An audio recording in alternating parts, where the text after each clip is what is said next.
धाकड़ खबर, बेखौफजुमा बेबाक अंदाज।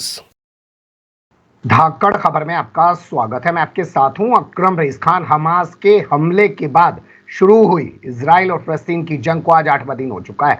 अभी तक की रिपोर्ट के मुताबिक 3300 से ज्यादा लोग मारे जा चुके हैं, जिसमें 2000 के करीब तादाद फलस्तीन के लोगों की है, जबकि 1300 के करीब की तादाद जो है वो इजराइल के लोगों की है। जिस तरीके की बातें की जा रही थी, जिस तरीके के दावे किए जा रहे थे कि इस बार हमास और ताकतवर हो गया और मजबूत हो गया है तो वो धूल चटा देगा इसराइल को, वैसा कुछ होता हुआ दिख नहीं रहा है। जिस तरीके के तबाही के मंजर गाजा से आ रहे हैं और अब 3 दिनों तक अल्टीमेटम देने के बाद जिस तरीके से इजराइल की जो फौज है वो गाजा में जमीन पर भी उतर कर अपनी लड़ाई लड़ती हुई दिखाई दे रही हैं, उससे बहुत सारे सवाल खड़े हो रहे हैं कि क्या इजराइल के जरिए फलस्तीन के मासूमों को मरने के लिए छोड़ दिया गया है। ईरान को लेकर बड़ी बड़ी बातें की जा रही थी, वो भी कहीं नजर नहीं आ रहे हैं और पूरी अरब दुनिया से भी कुछ नहीं हो रहा है। रजब तैयब एर्दोगान जो बड़ा डंका पीट रहे थे 100 साल बाद फिर से एक बार तुर्की साम्राज्य की स्थापना कर देंगे, वो भी जो है अजब गजब बातें कर रहे हैं या टीवी सीरियल बनाने में कहीं लगे होंगे। चाइना जरूर कुछ बोलता हुआ दिखाई दे रहा है। रूस ने भी आज यूएनएससी में हमास के खिलाफ लाए गए प्रस्ताव के खिलाफ वोटिंग की है, मतलब वो प्रस्ताव नहीं लाने दिया है। बहुत सारे घटनाक्रम हैं, घटनाक्रम इतने सारे हैं कि जो विदेश मंत्री पहुंचा था अमेरिका का, वो अब घूमता घूमता सऊदी अरब भी पहुंच गया है। खबरें भी जैसा मैं बार बार कह रहा हूं कि इतनी सारी हैं कि इसके जरिए बहुत सारे लोगों ने अपने यूट्यूब चैनल इस्टेब्लिश कर लिए हैं, कुछ भी बता दे रहे हैं, कुछ भी कर दे रहे हैं। हम वो सब करना नहीं चाहते हैं, कम चीजें आपके सामने रखें लेकिन ऑथेंटिक रहें। तो इन्हीं तमाम सवाल जो हमने उठाए हैं इन पर बातचीत करने के लिए फिर से एक बार हमारे साथ स्काइप के जरिए जुड़ रहे हैं मीडिया स्टार वर्ल्ड के संपादक मोहम्मद अहमद काजमी साहब। बहुत शुक्रिया सर आपका। आपका बहुत बहुत शुक्रिया, मुझे एक बार फिर आपने मौका दिया और मैं ज़रूर कोशिश करूंगा कि आपके सवालात का जवाब दूं। अभी जो आपने शुरू में भूमिका में 2-3 बातें कहीं, आपका सवाल आएगा, उससे पहले मैंने सोचा इसके बारे में थोड़ा सा बताऊं। देखिए, हमास उलट पुलट कर देगा, सब कुछ तबाह कर देगा, ऐसा हमास की तरफ से दावा तो नहीं आया, लेकिन उन्होंने कुछ करके दिखाया है और अब तक भी स्ट्रीट फाइट की इत्तलात हैं। दूसरी बात, हमास के पास कोई एयरफोर्स नहीं है जी। इजराइल अपनी एयरफोर्स के जरिए बमबारी कर रहा है, जमीन पर आने के ऐलानात कर रहा है, लेकिन जमीन पर अभी उस तरह से नहीं आ रहा। जो कुछ उन्होंने अभी तक, जो इस वक्त तक रिपोर्टें हैं, टाइम्स ऑफ इजराइल ने जो कुछ दिया है वो ये कह रहे हैं कि हमारी जमीनी फौज कुछ हिस्से में यानी गजा में पहुंची और वहां से कुछ इजराइलियों की डेड बॉडीज वहां से लेकर के आए हैं। किसी जिंदा कैदी के वापस लाने का उन्होंने दावा भी नहीं किया है। ठीक है, इस पे चलेंगे आगे से विस्तार, तमाम चीजें उठाएंगे। लेकिन मैं आपसे समझना चाहता हूं कि इस जंग के बीच, जैसा कि हमेशा होता है, इतनी तमाम खबरें, ऐसी खबरें, ऐसे यूट्यूब खोल लीजिए, फेसबुक खोल लीजिए, सोशल मीडिया खोल लीजिए, न जाने कैसे कैसे दावे करते हुए कहां के किन किन सालों की वीडियो उठा के लोग चला दे रहे हैं। अब पता चला वीडियो है 10 साल पुरानी और चला रहे हैं। तो इसको आप कैसे देख रहे हैं? खबरों की जो सच्चाई है, खबरों की जो सत्यता है और खबरों का जो एक पूरा का पूरा एक आडंबर फैलाया जा रहा है, उसे आप कैसे देख रहे हैं? देखिए, मुझे एक विजुअल याद आ रहा है जो मुसलसल दिखाया जा रहा है, जो मई 2021 में जंग के दौरान गजा में एक बड़ी बिल्डिंग थी जिसमें बहुत से इंटरनेशनल दूसरे मुल्कों के मीडिया ऑफिसेस थे, जिसमें अल जजीरा भी था। उसको कैसे गिराया गया वो अब भी दिखाई जा रही है, बिल्कुल ऐसा। लेकिन मैं ये नहीं कह रहा कि नुकसान नहीं हो रहा, नुकसान खूब हो रहा है। और जिस तरह से गजा में आम लोग पानी, बिजली, खाने पीने से सबसे उन्हें नहीं मिल रहा है, वो बहुत बड़ी मुसीबत में है।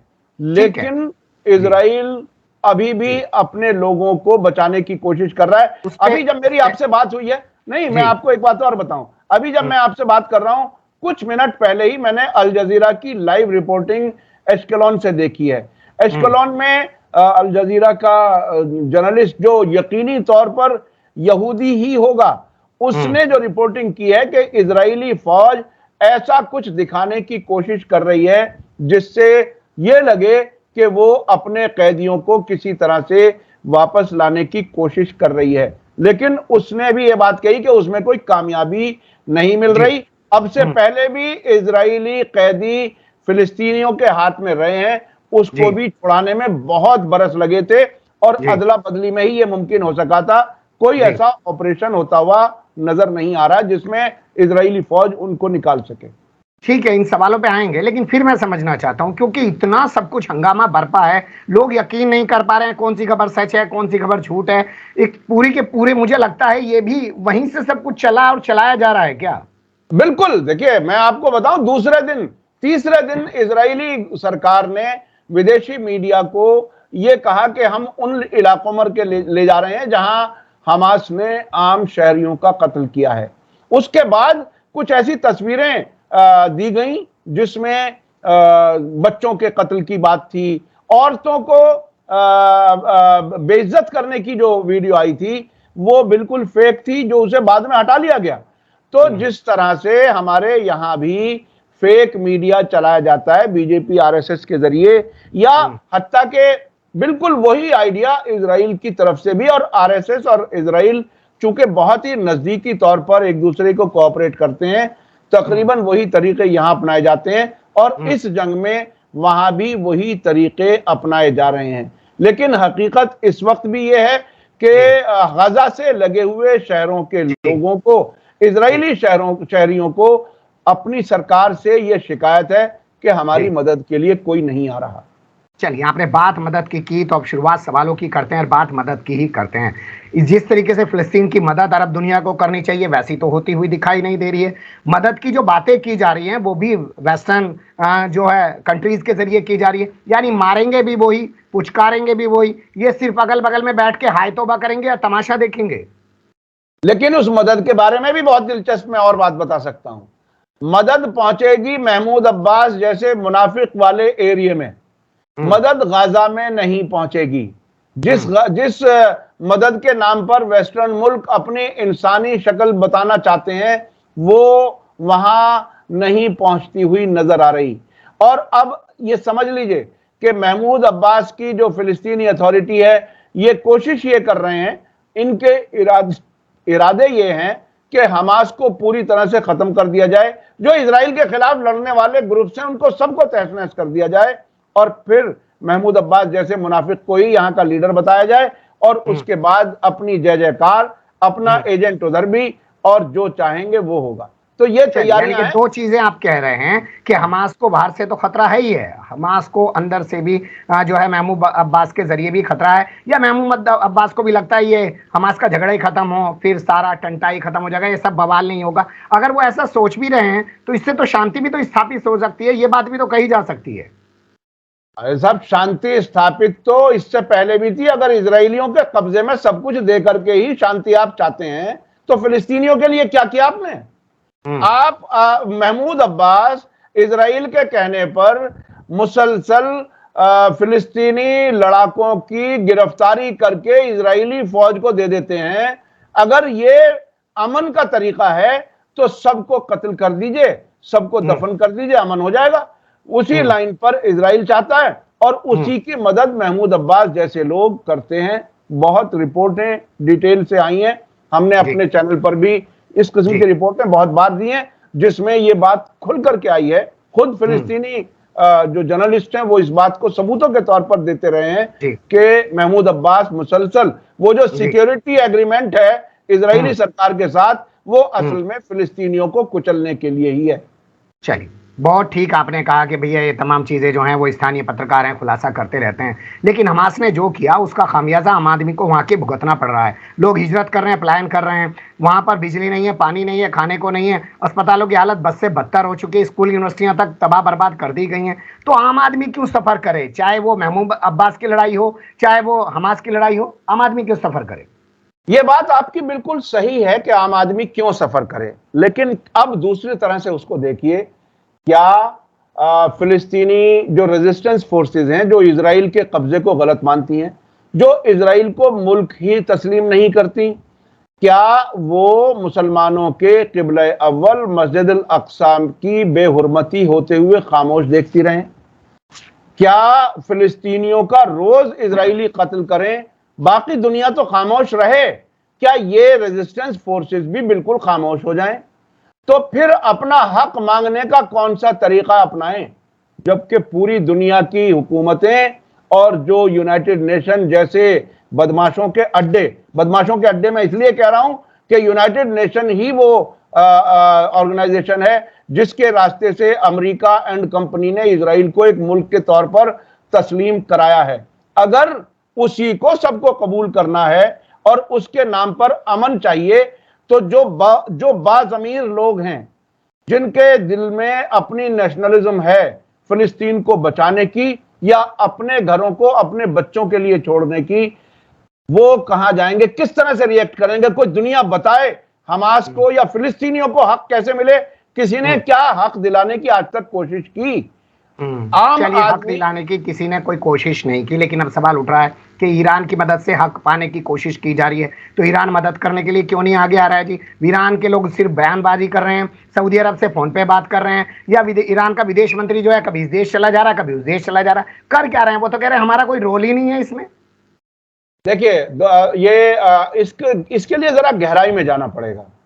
आपको मैं बताऊं कि जिस तरह से हमास या हिजबुल्लाह या जिहाद इस्लामी या एक लॉयंस डेन और बहुत से ऐसे ग्रुप्स हैं, क्या वो ऐसे सब तरफ से घिरे हुए होने के बावजूद ये सारे हथियार अपने आप बना सकते हैं? क्या जब तेहरान में मीटिंग होती है इन सारे ग्रुप्स की, तो वो वहां क्या करने के लिए जाते हैं? जब अभी 1.5 महीने पहले की, अभी आप गूगल सर्च कीजिए, जिहाद इस्लामी, हमास, उनके लीडर्स इस्माइल हानिया, जियाद अल नखाला, ये और हिजबुल्लाह के लोग तेहरान में अल कुद्स फोर्स के लोगों से, वहां के नेशनल सिक्योरिटी एडवाइजर से वहां मुलाकातें हुई और ये रिपोर्टें बाकायदा हर तरफ से आई कि ईरान इन सारे ग्रुप्स को इकट्ठा करने की कोशिश कर रहा है। अब जिस तरह से ईरान के फॉरेन मिनिस्टर ने 1.5 दिन में 3 मुल्कों का दौरा किया, इराक में गए, उसके बाद लेबनान गए, लेबनान के बाद सीरिया गए, और उसके बाद जो बयान आया है उसमें यह आया है, जिसमें उनकी मुलाकात हिजबुल्लाह के लीडर हसन नसरुल्लाह से भी हुई है, बयान ये आया है कि सारी रेजिस्टेंस फोर्सेस, और मैं ये बता दूं कि रेजिस्टेंस फोर्सेस अब सिर्फ एंटी इजराइल रेजिस्टेंस फोर्सेस नहीं है, अब उसके साथ साथ हर्जल शाबी इराक का, हूथी यमन का, वो सब पूरा एक कॉम्पैक्ट, एक बड़ा सर्कल है जिसको कासिम सुलेमानी ने तैयार किया था अपने जमाने में। वो सब एक साथ हैं और हर हालत की फेस करने के लिए तैयार हैं। ये बयान आया है ईरान के फॉरेन मिनिस्टर का। ठीक है, इंटरनेशनल कानून ये कहता है जब तक कोई मुल्क किसी मुल्क पर हमला ना करे, डायरेक्ट हमला ना करे, तब तक वो मुल्क उसको जवाब देने का हक नहीं रखता, नहीं तो वो हमलावर कहलाएगा इंटरनेशनल कानून की नजर में। अगर ईरान पे हमला होता है तो उसका जवाब का हमें आपको इंतजार करना है। मैं हमले की बात ही नहीं कर रहा था सर, मैं मदद की बात कर रहा था। मदद की जो बात होनी चाहिए, मदद के लिए जो आगे हाथ बढ़ने चाहिए आम लोगों की, वो भी बढ़ते हुए नहीं दिख रहे हैं ना। ऐसा लगता है जैसे उन्हें फलस्तीन उन्हीं के हाथ पे छोड़ दिया है। मेरे और आपके पास जो खबरें आ रही हैं अखबारों के जरिए, वो उसी वेस्टर्न मीडिया की खबरें आ रही हैं जिसमें वो ईरान की ये सब चीजें नहीं दिखाना चाहते, नहीं बताना चाहते।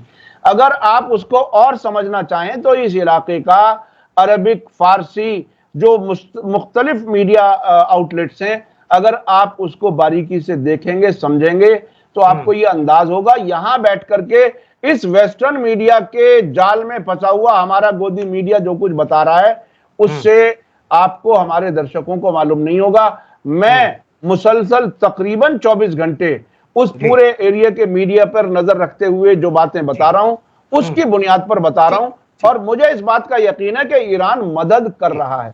चलिए ठीक है, आपको यकीन है कि ईरान मदद कर रहा है। बाकी देश जो बसते हैं, तुर्की ने क्या किया, सऊदी अरब जो है वो बैठ के विदेश मंत्री के साथ बात कर रहा है अमेरिका के, इसके अलावा तो कहीं कुछ होता हुआ नहीं दिख रहा। सुनिए, तस्वीरें आ रही हैं, मेरा सवाल सुन लीजिए, जो तस्वीरें आ रही हैं वो सीधे ऐसे दिखा रही हैं कि जैसे फलस्तीनियों को उनके हाल पे मरने के लिए छोड़ दिया गया है, कोई उनका जो है क्या बोलते हैं आगे पीछे वाला है ही नहीं। जी, मैं आपको अभी ताजा वाकया बताता हूं।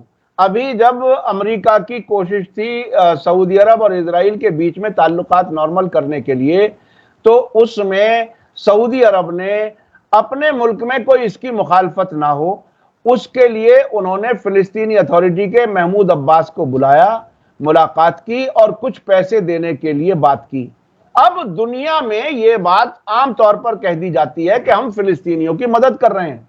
फिर मैं वही कहूंगा, इजरायली प्रोमोटेड मुनाफिक फिलिस्तीनी लीडर को पैसा देंगे और ये कहेंगे कि हमने फिलिस्तीनियों की मदद कर दी, तो वही रास्ता जाएगा, वहीं जैसे कहते हैं ना, पतनाला वहीं गिरेगा जहां अपना आदमी है, वहीं पानी जाएगा। मदद करेंगे लेकिन मदद जाएगी इजराइल के एजेंटों के पास। ठीक है, मदद जाएगी इसराइल के एजेंटों के पास। मिस्र निकलने के लिए रास्ता नहीं दे रहा है। इसराइल ने जो अल्टीमेटम दिया था उसका वक्त खत्म हो चुका है। इजरायली फौज जमीन पे उतर चुकी है गजा में। खैर, आप उससे इनकार कर रहे हैं, लेकिन तमाम मीडिया बता रहा है कि वो जा चुकी है। यानी लोगों के लिए मुश्किलात का सामना और हो रहा है। जो लोग सफर करके जाने की कोशिश कर रहे हैं नॉर्थ से साउथ की तरफ, उनके ऊपर भी बमबारी की जा रही है, वो तक मर जा रहे हैं। लेबनान तक से खबरें आ रही है कि वहां पे मर गया है। तो सवाल ये पैदा होता है कि कम से कम आम आदमी की तो मदद की जाए। नहीं, वो बमबारी जो हो रही है वो बड़ी दिलचस्प है। एक साथ एक तरफ इजराइल कह रहा है कि आप अपने मकान छोड़ करके नॉर्थ से साउथ की तरफ आ जाओ, और उन आते हुए लोगों के खिलाफ भी बमबारी इजराइल ही कर रहा है। ये चीज समझने की है। आप कह रहे हो कि 24 घंटे का टाइम है, आप आ जाओ, और रास्ते में बमबारी भी कर रहे हो। तो बुनियादी तौर पर ये बात, ये कोशिश है कि फिलिस्तीनी सारे खत्म हो जाएं और हमारे खिलाफ लड़ने वाले तो बाकी ही ना रहें, और फिर हम अपने तरीके से चलें। लेकिन ऐसा होने वाला नहीं है, चूंकि ईरान ने ये कहा है, ईरान ने और हिजबुल्लाह ने भी। हिजबुल्लाह का कल का बयान ताजा ये है कि जो जैसे ही वक्त आएगा हम अपनी जिम्मेदारी पूरी निभाएंगे। ईरान के फॉरेन मिनिस्टर ने कहा है कि अगर गाजा पर बमबारी रही और नाकेबंदी जारी रही तो एक और फ्रंट खुलेगा। ये बात उन्होंने भी कही है। तो देखिए आने वाले वक्त में क्या क्या होता है, वो हम भी देखेंगे, आप भी देखेंगे, हमारे दर्शक भी देखेंगे। समझने की एक खबर और है। परसों खबर चली कि सीरिया पे भी हमला कर दिया गया है। सीरिया के जो 2 एयरपोर्ट हैं उनको निशाना बना गया इजराइल की तरफ से। वो क्या खबर थी? देखिए, हाँ, बिल्कुल खबर सही थी। वो दमिश्क का इंटरनेशनल एयरपोर्ट जो राजधानी का है, और एलेप्पो जो नॉर्थ में शहर है, जो तुर्की के नजदीक है, ये दोनों बड़े एयरपोर्ट हैं सीरिया के। और इस वक्त किसी तरह की मदद ना पहुंच पाए या इधर से कोई कार्रवाई ना हो पाए, इसलिए उन एयरपोर्ट्स को ही नाकारा कर दो, इस इरादे से इजराइल ने हमला किया है। ये हमले की खबर बिल्कुल ठीक है। और इजराइल टेक्निकली, इजराइल और सीरिया जंग की हालत में है, उनके बीच में कोई जंगबंदी नहीं है। और आज भी काफी इलाका जो गोलान हाइट्स हैं, शेबा फार्म है, ये सीरिया के आज भी इजराइल के हाथ में है। तो वो जंग की हालत में रहते हैं, और इस जंग में सीरिया मदद ना कर सके, सीरिया के एयरपोर्ट से कोई फ्लाइटें ना उड़ सके, उसलिए हाँ नुकसान पहुंचा है। मैं आपसे सीधा सवाल करता हूं। अमेरिका आके खड़ा हो गया इजराइल के पीछे, यूरोपियन यूनियन आके खड़ा हो गया इजराइल के पीछे। वो सीधे तो लड़ नहीं रहे, लेकिन इजराइल के साथ आके खड़े हो गए हैं। ये जो लोग हैं, क्योंकि जब जंग का ऐलान कर ही दिया है बेंजामिन नेतन्याहू ने, ये तमाम लोग, कोई तो जाके खड़ा हो जाए इजराइल के पीछे, कोई जाके खड़ा हो जाए लेबनान के पीछे, कोई जाके खड़ा हो जाए फलस्तीन के पीछे। सामने से मत लड़ो, अपने देश से सीधे हमला मत करो, वो भी तो नहीं कर रहे हैं। वो नहीं, वो अगर ऐसा ना होता तो ये जो मुलाकातें हुई हैं, देखिए आज के जमाने में जैसे हम आप ऑनलाइन बात कर रहे हैं, किसी भी अर्जेंट सिचुएशन में बात की जा सकती है, लेकिन जब कोई पर्सनली जाकर के किसी से मिलता है तो उसमें जरूर वो बातें होती हैं जो बंद कमरे वाली बातें होती हैं, जो कभी मीडिया में सामने नहीं आती या बरसों बाद आती हैं।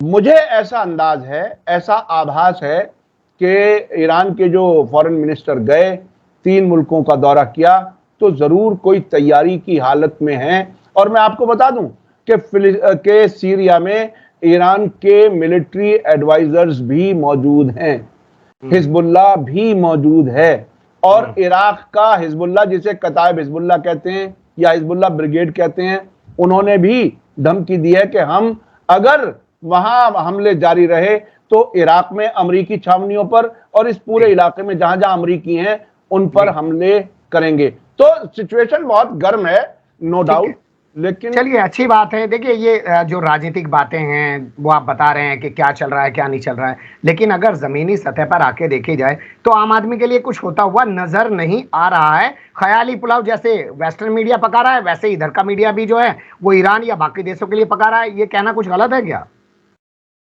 ये असल में ये बहुत ही कमी की बात होती है जब हम हर तरफ को इक्वल देखते हैं। इक्वल देख सकते हैं। मुझसे भी कभी कभी मेरे चैनल पर लोग कहते हैं कि आप एक तरफा बात करते हो। तकरीबन वही सवाल आपके इस सवाल में है। देखिए, मैं ग्राउंड पर बहुत मुल्कों में मैं गया हूं और बहुत से मीडिया को मैं फॉलो कर रहा हूं, मुसलसल फॉलो कर रहा हूं। तो अगर कोई मुझसे ये कहे कि शैतान के अंदर भी जो कुछ खूबियां वो भी आप बता दो, तो मैं कहां से लाऊं उसकी खूबियां? मैं तो पत्रकार हूं। जैसे वो संपत सरल कहते हैं ना कि वो मोदी जी के खिलाफ बोलने पे लोग कहते हैं कि साहब आप तो एक तरफ की बात करते हो, तो वो ये जवाब देते हैं कि साहब ये मैं बराबर करने के लिए कहता हूं, जो दूसरी तरफ का वो हो रहा है तो मैं भी बराबर करने के लिए कह रहा हूं। और मुझे लगता है कि ये भी इंफॉर्मेशन लोगों के पास जानी चाहिए। चलिए, बहुत शुक्रिया। बहुत सारी चीज़ें थी, लेकिन सबसे बड़ा मुद्दा जो इस वक्त पूरे देश ही नहीं पूरी दुनिया में लोगों के सामने बना हुआ है कि आम आदमी जो है, जिस तरीके से महिलाएं, बुजुर्ग और बच्चे हैं जिनके सामने तबाही के मंजर हैं, घर बर्बाद कर दिए गए हैं, उनका पुरसाने हाल कोई नज़र नहीं आ रहा है। सब अपना भाषणवीर बने हुए हैं, इधर भी उधर भी। अब इन भाषणवीरों से आने वाले वक्त में क्या होगा ये तो वक्त ही बताएगा। पर आपने वक्त दिया उसके लिए फिर से एक बार आपका बहुत शुक्रिया। फिर किसी और मुद्दे पर आपके साथ जुड़ने की कोशिश करेंगे। बहुत बहुत शुक्रिया आपका। और मैं आपके दर्शकों को भी ये कहना चाहूंगा कि जरूर खबरों को मुख्तलिफ सोर्सेज से देखें और समझें। और आपने प्रोग्राम को क्लोज किया, मैं भी आपका बहुत बहुत शुक्रिया अदा करता हूं। Thank you very much.